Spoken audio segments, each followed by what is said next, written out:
Ya, sekarang kita akan berbincang juga berkaitan menakar peluang kemenangan kerabat pejabat di Pilkada 2020. Kali ini saya sudah bersama dengan, saya manggilnya Mas Jayadi Hanan atau Mas Jayadi. Koreksi saya sampaikan, Mas Jayadi Hanan ini sekarang sudah Direktur Eksekutif di Lembaga Survei Indonesia atau LSI. Mas Jayadi, selamat pagi. Selamat pagi Mas Bayu. Ya, terima kasih waktunya pagi hari ini dan kita kepingin setelah melihat kemarin seharian pilkada serentak dilakukan di berbagai daerah, kemudian melihat beberapa hasilnya, terutama untuk kita menyebutnya nih kerabat pejabat begitu. Ya, Ada Medan Sumatera Utara karena ada menantu Pak Jokowi, Bobi, dan di Surakarta Jawa Tengah ada Gibran, putranya Pak Jokowi.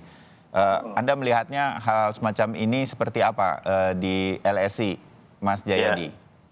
Pertama ya istilah kerabat tadi, sebelum mereka jadi, secara teknis ilmu politik, istilah kerabat itu yang dipakai benar. Tapi kalau sekarang, kalau misalnya benar mereka nanti disahkan oleh KPU sebagai pemenang, Ya, maka udah masuk kategori dinasti itu. oh gitu ya. Karena ada saudara, berdua bersaudara minimal, memegang jabatan pada saat yang hampir bersamaan atau berturut-turut. Itu masuk kategori dinasti politik. Jadi saya kira kalau kan menurut hasil beberapa quick count, Bobi di Medan dan Gibran di Solo itu diperkirakan atau diprediksi akan menjadi wali kota Medan dan Solo. Itu berarti sudah terbentuk dinasti baru di Indonesia, yaitu karena dinasti mereka Pak Jokowi. berdua adalah bersaudara begitu kan ya. Dan anak menantu langsung dari presiden yang sedang menjabat. Itu secara definisi ilmu politik itu masuk kategori dinasti politik. Ya, Anda tidak kaget dengan hasil-hasil misalnya di Solo dan juga di Medan ini bahwa mereka bisa memenangkan untuk sementara melalui quick count atau hasil hitung cepat untuk pilkada, Mas Jayadi? Tidak kaget. Kalau Gibran itu orang cuma bicara seberapa besar dia menang, itu aja kalau Gibran ya. Di Kompas hari ini 87,15%. Seperti dugaan orang ini memang sebetulnya sudah akan Gibran lah yang dipilih di Solo begitu. PDI Perjuangan kan, begitu kan maksudnya? Betul. Jadi secara hitung-hitungan politik semuanya milik Gibran itu di Solo. Pertama dia keluarga dari kerabat pejabat nomor 1 di Indonesia. Yang kedua Pak Jokowi punya peninggalan bagus di Solo. Yang ketiga Solo itu daerah basis utama PDIP. Yang keempat semua partai mendukung dia. Yang kelima calon lawannya itu sangat jauh dari segi popularitas, dari segi kapasitas, dari segi segala macam. Jadi sungguh aneh kalau Gibran kalah di Solo gitu. Itu. Jadi ini sama sekali tidak karena semuanya dimiliki oleh Gibran. Di Medan bahkan dibilang di Solo ini calonnya ya asal ada saja, begitu? Kira-kira kan bahkan begitu disebut. Bisa juga disebut begitu ya. Nah kalau di Medan pertarungannya agak sengit lah boleh disebut ya. Ya, karena Ahyar Nasution ini kan petahana. Betul. Dan itu berarti sebetulnya masyarakat Indonesia di Medan itu masih banyak pemilihnya itu yang memilih berdasarkan kinerja, tidak hanya berdasarkan faktor yang terkait dengan kekerabatan atau kampanye politik, tapi juga terkait dengan kinerja petahana. Fakta bahwa petahana masih memperoleh angka 45%, itu sesuatu yang menunjukkan bahwa faktor incumbency atau kepetahanaan itu cukup berpengaruh, dan itu sebenarnya berpengaruh di seluruh Indonesia. Cuman faktor kepetahanaan itu tergantung antara lain satu, seberapa baik dia dinilai. Mungkin kalau petahananya biasa-biasa saja, tidak terlalu tinggi prestasinya, maka tidak terlalu sulit juga mengalahkannya. Yang kedua, siapa lawannya. Nah, saya kira dua hal itu membuat petahana di Medan, Pak Ahyar itu kesulitan berhadapan. Dari sisi, kalau kita perhatikan berita-berita tentang survei mengenai kinerja beliau sebelum pilkada, itu kan tingkat kepuasan terhadap petahana kan tidak terlalu istimewa ya. Setuju. Yang istimewa itu misalnya sampai di atas 70% misalnya. Di sana kan tidak. Jadi potensi dikalahkan ada. Yang kedua, lawannya. Lawannya petahana juga menurut saya. cuma petahana dalam bentuk lain. Ya, faktor kedua Petahana ini dari faktor kedua ini yang tampaknya membuat masyarakat di Medan kemudian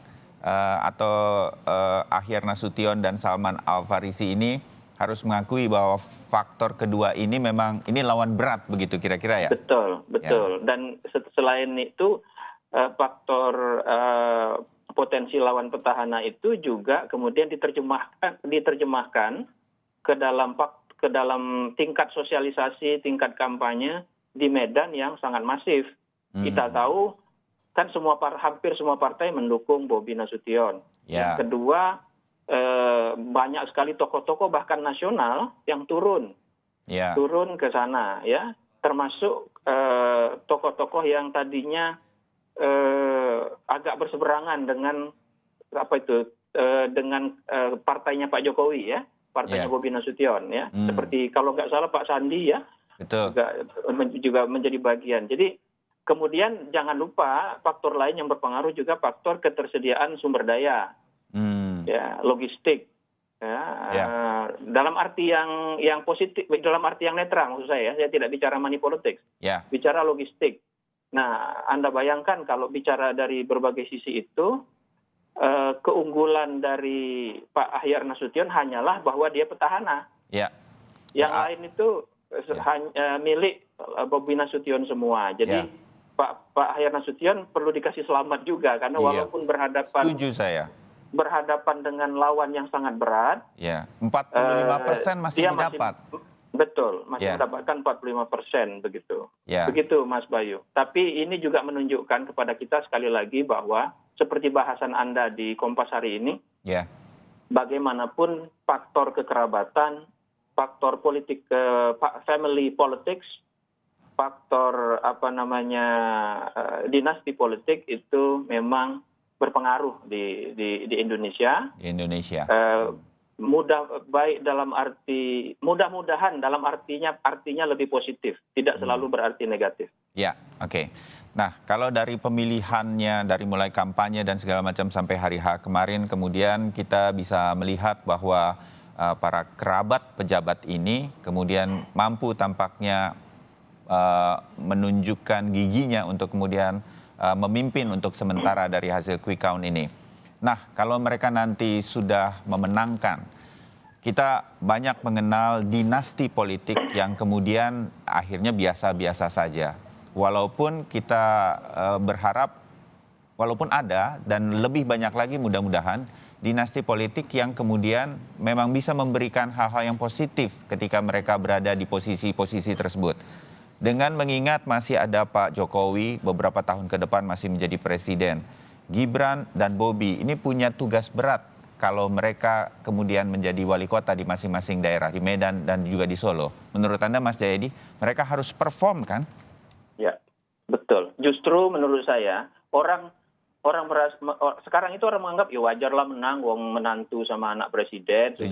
Bukan hanya itu, didukung oleh hampir semua partai. Itu jadi orang sekarang melihat kemenangan ini biasa-biasa aja kan gitu. Jadi kalau mereka nggak perlu heran lah kita dengan mereka menang gitu kan? Betul. Mau tidak mau ada stigma bahwa saat ini atau label lah begitu bahwa Bobi dan Gibran menang karena kekerabatan, gitu ya. Bukan karena diri mereka sendiri. Nah, menurut saya sekarang pertaruhannya atau tantangannya justru kalau mereka nanti sudah dilantik dan menjalankan pemerintahan. Satu, mereka harus membuktikan bahwa mereka terpilih itu karena kapasitasnya. Dua, mereka terpilih itu pemimpin yang diinginkan oleh rakyat itu dua kriteria utama, kriteria paling pokok yang paling atas di Indonesia. Satu adalah pemimpin yang perhatian pada rakyat. Mereka harus buktiin ini. Artinya apa? Terutama sekarang masa COVID kan. Betul. Kita masih nanti pemulihan, mereka harus buktiin bahwa dengan mereka menjadi pemimpin, kesejahteraan rakyat betul-betul meningkat. Yang kedua adalah soal korupsi. Masyarakat kita menganggap salah satu kriteria utama dari pemimpin, terutama di daerah itu, termasuk di daerah adalah soal bersih dan jujur. Lepas dari korupsi. Mereka harus membuktikan ini. Kalau mereka bisa membuktikan itu, mereka bisa memperbaiki level yang mereka miliki. Yang ketiga, ini berat juga. Jangan sampai mereka dianggap menjadi beban dari Pak Jokowi sebagai presiden. Baik dalam pengertian integritas, kalau tadi kan kita bicara kapasitas, terutama dalam hal integritas, ya, itu jangan sampai menjadi beban. Akan menjadi bencana menurut saya, tanda kutip bencana politik, kalau ternyata mereka misalnya ketangkep sama KPK, misalnya ya, itu tantangan berat. Meskipun banyak orang meragukan ya, banyak orang juga akan bilang mungkin KPK nggak berani. Kita nggak tahu lah itu ya. Betul. Kita lihat nanti. Itu yang ketiga ya, mereka jangan jadi beban. Yang keempat, mereka harus menunjukkan bahwa mereka tidak menggunakan nepotisme, maksudnya tidak menggunakan kekerabatan mereka untuk menjalankan program-programnya. Gitu. Misalnya meningkatkan dana dari pusat ke Medan. Orang akan tanya, ini kenapa nih? Kenapa dana dari pusat meningkat tajam ke Medan misalnya, atau ke Solo? Apa karena presiden atau bukan dan sebagainya? Itu yang akan ditunjuk. Kalau tidak, nanti orang bicara lagi, ya wajarlah semua dana datang ke situ karena dari keluarga presiden, jadi wajarlah berhasil. Jadi begitu. Memang ya apa boleh buat ya. Gibran dan Bobi sudah mengambil tantangan yang berat. Kita harus hargai mereka anak muda, mereka tertarik dengan politik, ya. Mereka selama ini bersih, kita tahu, ya. Kita hargai itu. Nah, tapi sekarang ada tantangan berat buat mereka untuk membuktikan bahwa mereka itu betul-betul anak muda yang punya kontribusi positif bagi politik Indonesia. Bahkan saya menantang, menginginkan, berkeinginan gitu ya, mereka ini membuktikan bahwa dinasti politik itu bisa positif. Nah, memang di dunia ini dinasti politik tidak selalu negatif. Ada salah satu motivasi dinasti politik yang bisa membuat mereka positif, yaitu untuk membangun reputasi keluarga secara baik. Sebagaimana dinasti-dinasti atau keluarga-keluarga politik seperti Kennedy di Amerika misalnya. Ya. Itu kan mereka dinasti politik, boleh dikatakan begitu, tapi persepsi orang positif. Begitu Mas Bayu. Ya, setuju. Dan ini menjadi tugas-tugas berat. Sedikit saja bagian akhir. Gibran dan Bobi bukan orang yang kita kenal menjalankan politik sejak awal begitu, dari nol. Mereka adalah pengusaha-pengusaha.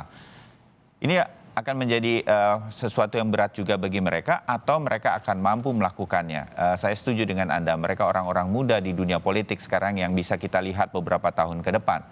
Mas Jayadi, ini tantangan berat juga bagi mereka dari sisi itu, korupsi, integritas, memanfaatkan kekerabatan untuk hal-hal lain.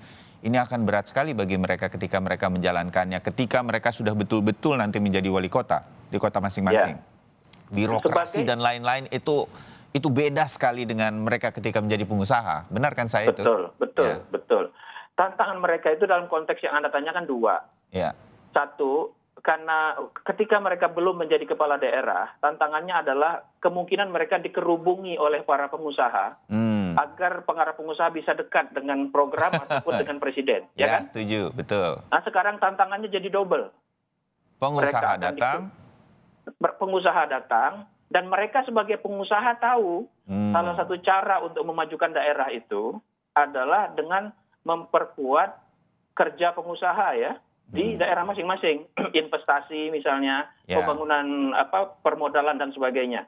Jadi mereka pun akan memerlukan pengusaha. Sebagai pengusaha kan mereka paham itu. Tantangannya di situ. Apakah mereka akan justru membuat hubungan antara politik dan pengusaha itu justru menjadi hubungan yang sangat kolutif. Apalagi karena mereka keluarga istana, itu kan potensi mereka untuk di cover up, dilindungi dibandingkan dengan yang lain, itu kan potensinya besar. Orang-orang akan merasa lebih aman nih sama anak presiden, aman nih sama menantu presiden. Jadi tantangannya double di situ. Karena itu saya sebetulnya agak berempati barangkali dengan tugas berat ini. Mereka mungkin sudah paham ini, tapi mereka harus disadarkan bahwa tugasnya berat banget. Ya, sebagai anak muda, sebagai menantu presiden, sebagai anak presiden, dan sebagai orang yang harus membuktikan bahwa mereka sendiri punya kapasitas dan integritas yang cukup, begitu. Ya. Kalau tantangan ini mereka bisa Lewati. selesaikan dengan baik, Ya. dua orang ini bisa menjadi rising star di kemudian hari bersama rising star yang lain. Kita Ya. berharap begitu. Ya, amin. Mudah-mudahan itu yang nanti terjadi dari hasil pilkada kemarin yang kita sudah lihat quick count-nya. Dari apa yang kemudian disampaikan mengenai Medan dan juga Surakarta, saya ucapkan terima kasih Mas Jayadi Hanan, Direktur Eksekutif LSI, Lembaga Survei Indonesia. Kita ketemu lagi di beberapa waktu ke depan karena nanti hasilnya akan resmi dari KPUD masing-masing. Saya yakin kita akan berbincang lagi untuk lebih pasti mengenai situasi politik. Selamat pagi, Insya Allah. kita ketemu. Terima kasih Mas lagi Bayu, di salam kesempatan sehat. yang lain. Salam sehat juga Mas Jayadi. Nah, itu tadi perbincangan kami mengenai pilkada yang kemarin sudah kita lakukan dengan ulasan-ulasan berkaitan dengan ada beberapa kota pilkadanya ada kerabat pejabat di sana. Kita akan lihat nanti hasil quick count ini akan diresmikan oleh KPUD.